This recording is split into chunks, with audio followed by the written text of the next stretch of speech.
여러분, 짝퉁 루이비통, 가짜 스트라디바리우스 바이올린이 판을 치는 것은 오히려 루이비통이 좋기 때문에, 진짜 스트라디바리우스 바이올린이 정말 좋기 때문에 가짜가 판을 치는 거예요. 여러분, 가짜 교회, 가짜 목사가 많아도 진짜 교회는 정말 좋은 것입니다. 할렐루야. 여러분, 다만 그게 진품인지 가짜인지 여러분이 그 분별할 수 있는 안목을 키우는 것 너무나 중요해요. 가짜들이 워낙 많으니까. 이단 사이비 분별법, 첫째는 성경이에요. 성경. 여러분, 성경에 없는 얘기하면 그 가짜들이죠. 여러분, 저것들은 가면서 성경에 없는 얘기를 한단 말이에요. 말이 됩니까? 간음하지 말라고 그랬지. 여러분, 성경을 알아야 돼. 그래서 여러분이. 근데 여러분이 이제 난 성경을 잘 모르는데 어떡하냐. 두 번째, 여러분 교단을 보시는 거예요. 교단. 우리 교단은 어디 교단이에요? 대한예수교 장로회 통합, 그렇게 말해요. 통합. 주님께서 처음 이 땅에 피값 주시고 이제 교회라는 것을 세우고자 디자인하셨을 때 주님의 마음속에 이런 교회를 세우겠다. 그 교회, 우리가 꿈꾸는 그런 교회를 우리 함께 세워가는 일에 여러분 모두가 동역자가 되기를 축복합니다. 우리 옆에 있는 분하고 한번 얘기하세요. 주님의 심장 속에 있던 교회, 우리가 꿈꾸던 그런 교회를 함께 세워가는 일에 동역자가 됩시다. 시작. 주님의 심장 속에 있던 교회, 우리가 꿈꾸던 교회를 함께 세워가는 일에 동역자가 되는, 그냥 사는 게 은혜입니다. 그냥 그거. 자, 여러분 위하여 요즘 새벽에 이제 요한복음을 강의하는데 오늘 본문 말씀을 보다가 이 말씀을 우리 전교인들이 함께 나누는 게 좋겠다 싶어서 주일 본문으로 정했습니다. 예수님께서 성전에서 가르치실 때에 일단의 사람들이, 한 무리의 사람들이 간음을 하다가, 음행을 하다가 현장에서 붙잡힌 한 여인을 질질 끌고 주님 앞에 끌고 나온 거예요. 여러분, 모세의 율법에 의하면 이런 여자는 온 동네 사람들이 다 달려들어서 돌로 쳐 죽이게 돼 있습니다. 그러니 여러분, 현장에서 간음하다가 현장에서 붙잡힌 여인, 옷이라도 제대로 걸쳐줬겠습니까? 속살을 다 드러낸 채로 머리는 산발이 되고 짐승처럼 질질 끌려 나왔을 거예요. 그리고 그 모습을 보는 아낙네들도 아이고 말세다 말세, 제가 본래 여고 시절부터 끼가 있었다고 남정네들을 보면서 눈웃음 살살 칠 때부터 알아봤다고 저런 거는 돌로 쳐 죽여 마땅하다고 막 그렇게 입방아를 쪄댔을 겁니다. 근데요, 여기서 잠깐 여러분, 간음을 혼자 할 수 있는 건 아니잖아요. 음행을 혼자 할 수 있는 건 아니잖아요. 상대가 있었을 거 아니에요. 그런데 그 상대는 왜, 여러분, 이 여인만 잡아오고 그놈 쉐이는 왜 안 끌고 왔어요? 여자는 안 되고 남자는 괜찮다는 건가? 여러분, 남성들이 이런 사고를 가지고 있다면 정말 행복한 가정은 물 건너가는 겁니다. 옆에 남성들이 앉아 있으면 우리 남성들 옆에 있는 분들하고 이렇게 얘기를 해주세요. 다 마찬가지야. 안 되는 건 안 되는 거야. 시작. 다 마찬가지야. 안 되는 건 안 되는 거야. 김혜정 집사 왜 안 해? 빨리 해라. 하여튼 그렇게 끌고 나와서 예수님께 묻습니다. 모세는 율법에 이런 여자를 돌로 쳐 죽이라고 되어 있습니다. 어떻게 할까요? 왜냐하면 평소에 예수님께서 늘 사랑을 말씀하셨기 때문에 만약에 율법과 반한 얘기를 하면 이제 그거로 올무 씌우려고 한 얘기였어요. 그런데 예수님께서 한 말씀도 안 하시고 허리를 굽혀서 땅에 뭔가 쓰기 시작하셨어요. 어떻게 할까요? 그러는데 예수님께 땅에다가 손가락으로 뭔가 쓰시니까 사람들이 고개를 질질 빼고 뭐라고 쓰시나? 사람들이 많았을 테니까 막 이렇게 하고 쳐다봤겠죠. 그때 예수님께서 말씀하십니다. 누구든지 죄 없는 자가 먼저 돌로 치라. 그리고 또다시 땅에 쓰기를 시작합니다. 그랬더니 신기한 일이 벌어지는 거예요. 신기한 일이. 사람들이 그 서슬퍼렇게 금방이라도 패 죽일 것처럼 돌멩이를 들고 있던 그 사람들이 돌을 내려놓고 맥없이 돌아서 들어가는 겁니다. 뭐라고 쓰셨길래? 여러분, 주님께서 그 땅에 뭐라고 쓰셨을까요? 어떤 신학자는 그렇게 표현하더라고요. 아마 예수님께서 거기 둘러서서 보고 있는 사람들의 감추인 죄들을 쓰기 시작하셨을 거다. 나는 네가 어젯밤에 한 일을 알고 있다. 물레방앗간에서, 보리밭에서. 어떤 선교사님이 이렇게 표현해서 한바탕 웃었던 기억이 있습니다. 그 선교사님은 이렇게 생각했어요. 예수님께서 이렇게 쓰셨을 거라는 거예요. 그 가늠한 여인, 아마 창녀라고 생각되는데 예수님께서 이렇게 쓰시는 거예요. 너희 중에 이 여인의 고객이 있느니라. 그 명단 깔까? 그 명단 다 공개할까? 그러자 9절 말씀 우리 같이 봉독합니다. 9절 같이 시작.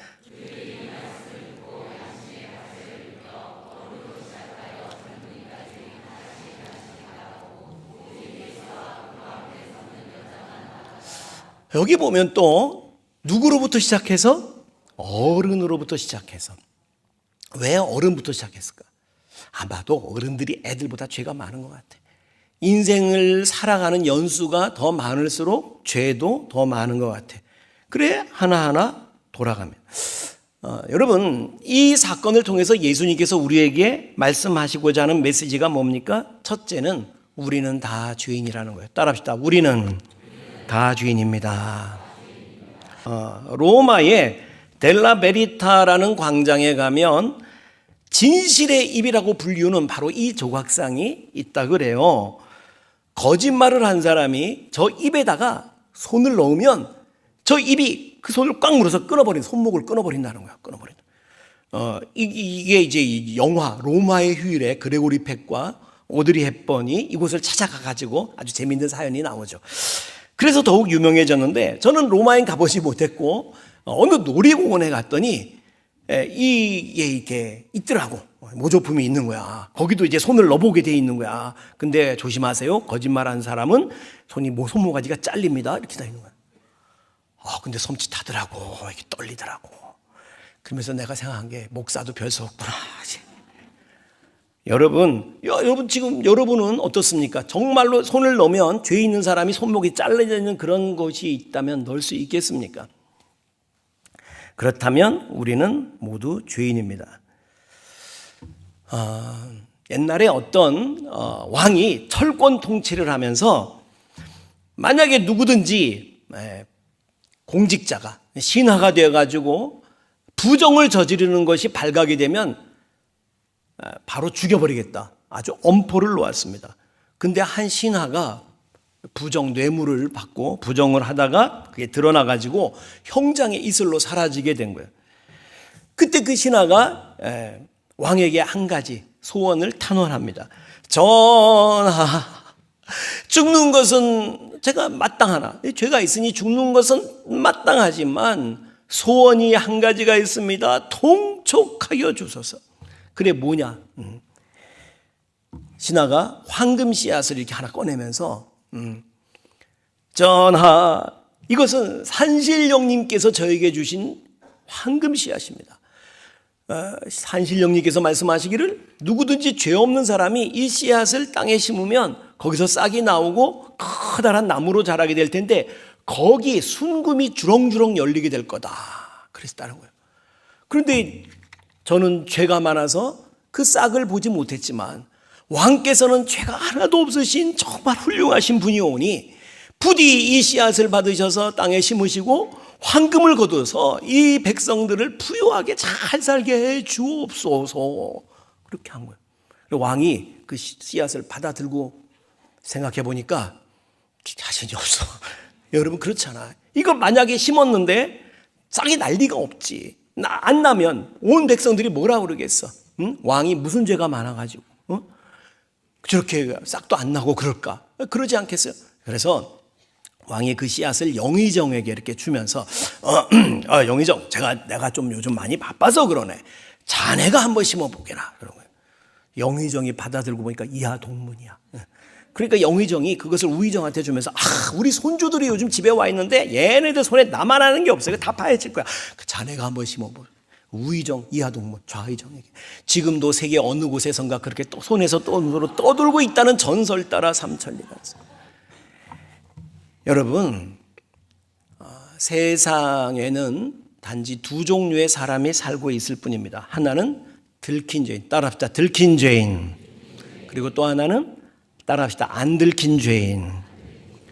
성도님들 가운데서도 10계명 하나도 안 지키면서 11계명만 열심히 지키는 분들이 있더라고요. 11계명이 뭐예요? 따라합시다. 들키지 마라. 안 보는 데서는 다 못할 짓 다 하면서 가장 거룩한 척. 여러분, 그런 사람들은 신앙생활을 오래 하면 오래 할수록 가면을 두껍게 쓰게 되는 겁니다. 여러분, 사람 몸에 많은 기관들이 있어요. 많은 신체 지체들이 있는데 그 중에서 가장 단단한 지체가 뭐겠습니까? 사람 몸의 구성 중에서 가장 단단한 거. 머리카락이래. 누가 말씀하는 것 같아요. 머리카락. 왜 머리카락이 가장 단단하냐? 돌을 뚫고 나오기 때문에 그렇다는 거예요. 지금 뭔 소리인지 모르는 그게 돌이야. 돌이야. 근데 그렇게 말했더니 그 머리카락보다 더 단단한 게 있대. 수염이래. 왜 그럴까? 철면피를 뚫고 나왔다는 거야. 철면피를. 그러고 보니까 정말로 그래요. 여러분, 요즘 이 정치 관련 뉴스 이렇게 보면 정말 철면피다는 생각이 들어요. 철면피다. 여러분, 인간은 다 죄인입니다. 다 죄인이에요. 주님께서 이 사건을 통해서 말씀하시는 것, 첫째, 다 죄인이라는 것이고, 둘째, 주님께서 말씀하시고자 하는 진심은 그러므로 정죄하지 말라는 거예요. 따라합시다. 정죄하지 말자. 누구든지 죄 없는 자가 먼저 돌로 치라 하시는 이 말씀은 돌로 치기 전에 먼저 자신을 돌아보라는 말씀이 되죠. 죄가 있는지 없는지 먼저 자기 살펴봐야 될 거 아니야. 그리고 역시 죄가 있는 나는 누구를 정죄할 자격이 없다. 그 말씀을 하시고 있는 겁니다. 여러분, 먼저 우리 가정에서 돌을 버리십시오. 여러분, 저 남편 때문에, 저 여편네 때문에, 저 자식 때문에 내가 힘들고. 그 돌을 내려놓는 거예요. 교회에서도 여러분 돌을 버립시다. 마태복음 13장을 보면 천국 비유가 나오죠. 씨 뿌리는 비유. 씨를 뿌렸는데 어떤 것은 길가에 떨어지고 어떤 씨는 돌짝밭에 떨어지고 어디는 가시밭에 떨어지고 어디는 옥토에 떨어졌는데 옥토에 떨어진 씨앗만 30배, 60배, 100배로 열매를 맺습니다. 여러분, 옥토가 거기서 뭐예요? 뭘 말하는 거예요? 옥토가. 여러분, 일단 옥토는 돌이 없어요. 그죠? 돌이 없어요. 남을 정죄하는 돌이 없고, 그리고 옥토는요 보면 다 깨어져 있어요. 다 부서져 있는 거예요. 옥토는 내 가슴을 치면서 내가 더 부서지고 내가 더 깨어지고, 그리고 옥토는 촉촉히 젖어 있죠. 회개의 눈물로 젖어 있는 그런 마음밭. 이렇게 말씀드리면 우리가 이제 이런 생각을 할 수 있어요. 그러면 뭔가 잘못을 저지른 사람 보고도 아무 말 하지 말라는 말이냐? 아니요. 그런 얘기 절대 아닙니다. 여러분, 형제가 잘못하는 것을 보거든 권하라고 돼 있어요. 잘 들어요. 그때는 그건 죽이려고 정죄하는 게 아니고 뭐예요? 회복시켜주기 위함이에요. 회복시키려고. 목적이 다른 거예요. 어떻게 회복시킬 수 있을까? 이걸 생각하는 거예요. 여러분, 정죄해서 사람이 바뀌지 않습니다. 여러분, 감방에 집어넣어 놓으면 나오면 더 흉악범이 됩니다. 근데 여러분, 이 아프리카의 바벤바라고 하는 부족 이야기는 아마 들어보신 적이 있으실 거예요. 이 남아프리카의 바벤바 부족은 누군가가 범죄를 하면, 잘못하면 온 동네 사람들이 그 죄인을 다 삥 둘러선대요.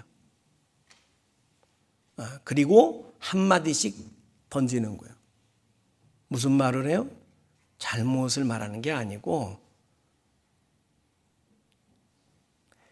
저 사람이 내가 배가 몹시 고팠을 때 아주 예전이지만 바나나를 함께 나눠준 적이 있다고. 참 고마운 분이라고. 그리고 또 저 사람이 우리 애가 아플 때에 우리 애 업고 병원에 뛰어가 준 적이 있다고. 저분이 원래 그런 분이라고. 내가 외로울 때 저분이 내 친구가 되어줬었노라고. 칭찬을 한마디 쭉 하는 거예요. 저 사람이 원래 그런 사람이 아니라고.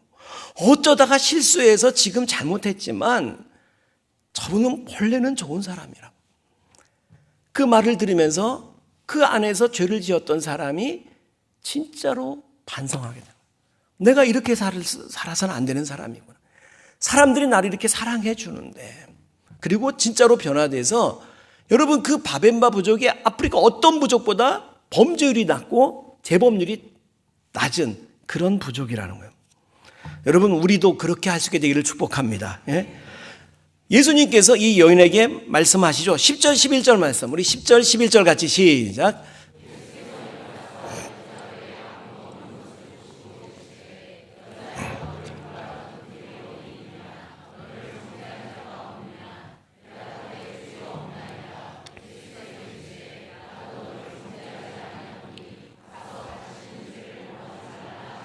아멘. 예수님께서 나도 너를 정죄하지 않는다. 여러분 누구든지 죄 없는 자가 먼저 돌로 치라 했으니 예수님은 죄가 있으세요 없으세요? 잘 몰라요? 예수님은 죄가 없는 줄로 믿으시기 바랍니다. 그러니까 예수님은 칠 자격이 있어요 없어요? 있어요. 그런데 예수님 나도 너를 정죄하지 않겠다. 우리는 이 은혜로 사는 겁니다. 우리를 정죄하실 심판하실 유일한 분, 그분이 오히려 우리를 정죄하지 않는 거예요. 여러분 성경에 어디에도 이 여자 이름이 끝까지 밝혀지지 않습니다. 이 여자 이름 아시는 분? 몰라요. 마찬가지로 여러분 우리가 예수 그리스도를 믿고 그 주님 앞에서 회개할 때에 우리 죄도 다시는 기억한 바 되지 않는 것을 믿으시기 바랍니다. 우리는 그 은혜로 사는 거예요. 그러므로 이제 우리도 주님이 나를 용서해 주신 그 사랑으로 우리 손에 들고 있던 정죄의 돌을 내려놓읍시다. 미움의 돌, 복수의 돌, 적개심의 돌. 그리고 이제는 에베소서 4장 32절 같이 시작. 서로 친절하게 하며 불쌍히 여기며 서로 용서하기를 하나님이 그리스도 안에서. 아멘. 어느 가을에 어느 교도소에서 재소자 체육대회가 열렸대요. 그러니까 모범수들의 그 부모님을 초청을 해가지고 특별 행사를 가진 건데 가족들을 초청해서 이제 교도소 안에서 진행이 됐지만 그럼에도 불구하고 어떤 운동회, 초등학교 운동회 이상으로 아주 떠들썩하게 아주 흥미진진한 그런 잔치 같은 운동회가 됐답니다. 근데 그날 그 운동회의 마지막 순서가 뭐냐면 이 하이라이트가 뭐였냐면 20년 이상 복역한 중죄인들, 여러분 20년형 이상 받은 사람들은요 거의 살인에 준한 죄를 지은 사람들입니다. 그 흉악범들의 자기 부모님을 등에 업고 효도 달리기 대회하는 거예요. 효도 달리기. 그러니까 20년 복역하느라고 부모님께 언제 효도 한번 해볼 기회가 없었잖아요. 이 기회에 부모님 한번 업어드리라고 마련한 순서였답니다. 근데 이제 그 달리기가 시작하려는데 그 시끌벅적했던 분위기가 갑자기 숙연해지더라는 거예요. 그 푸른 수의를 입은 선수들이 부모님을 업어야 되는데 그 뒤에 선 부모님들이 업히려 하질 않는 거예요.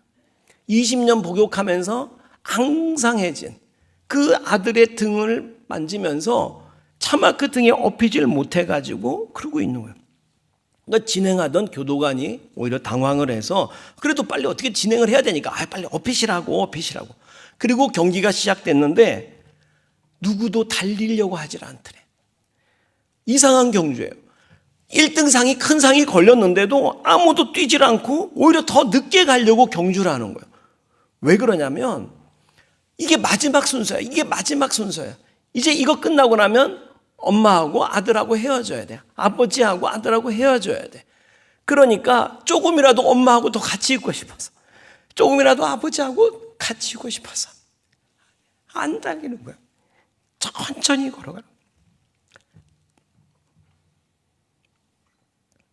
어느덧 늙어버리신 부모님을 업고는 아들의 눈에서 흐르는 눈물, 그 눈물 씻어주느라고 그 아버지의 눈에 눈물이 하염없이 흐르고, 또 결국 아들 등에 업히질 못하게 해서 아들 보고 업히라고 아들을 오히려 업고 걸어가는 아버지. 그래 교도소 전체가 눈물바다가 됐대. 세상 모든 사람들은 저놈 나쁜 놈이라고, 살인죄를 저질러 흉악한 죄를 저질렀다고 다 버렸고 다 등을 돌렸지만 그 부모님의 마음은 변함이 없었다는 거예요. 이전과 동일한 뜨거운 사랑으로 그 아들을 없는 거예요.